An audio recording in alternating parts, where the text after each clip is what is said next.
আগুনের ধোঁয়া এখনো মিলিয়ে যায়নি, এরই মধ্যে আবারও কাঁদানো গ্যাসে ছেয়ে গেল পুরো গ্রাম। অধিকৃত পশ্চিম তীরে তালগ্রামে ইসরায়েলি বাহিনী কাঁদানো গ্যাস ছুড়ে ছত্রভঙ্গ করে দেয় ফিলিস্তিনি বাসিন্দা ও ঘটনাস্থলে থাকা সাংবাদিকদের।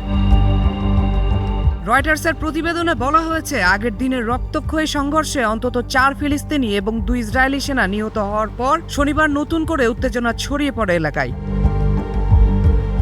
ফিলিস্তিনি কর্মকর্তাদের দাবি, সশস্ত্র ইসরায়েলি বসতি স্থাপনকারীরা গ্রামে প্রবেশ করলে সংঘর্ষের সূত্রপাত হয়। অন্যদিকে ইসরায়েলি সেনাবাহিনীর দাবি, উভয় পক্ষ থেকে গুলি ছোড়া হয়েছিল এবং পরে সেনারা হস্তক্ষেপ করে। ঘটনার পর গ্রাম জুড়ে অভিযান চালিয়ে কয়েক ডজন ফিলিস্তিনিকে আটক করে ইসরায়েলি বাহিনী।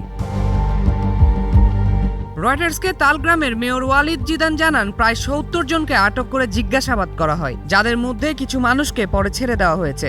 এদিকে কাঁদানো গ্যাসে অসুস্থ হয়ে পড়েছেন ঘটনাস্থলে থাকা কয়েকজন সাংবাদিকও।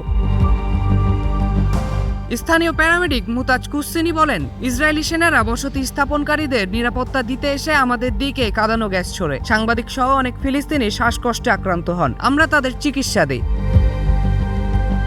তিনি আরও জানান, গতকালের হামলার পর মানুষ আতঙ্কে রয়েছে। গ্রামের অন্তত 8টি বাড়ি ও কয়েকটি গাড়িতে আগুন দেওয়া হয়েছে। নিজের ও পরিবারের নিরাপত্তায় সব সময়ই থাকুন আপোষহীন। নিরাপত্তায় আপোষ নয়, ঘরে রাখুন আরএফএল ল্যাডার। তাই অনেক পরিবার এখনো আগুন নেভানোর যন্ত্র, প্রাথমিক চিকিৎসার সরঞ্জাম কিনে রাখছে।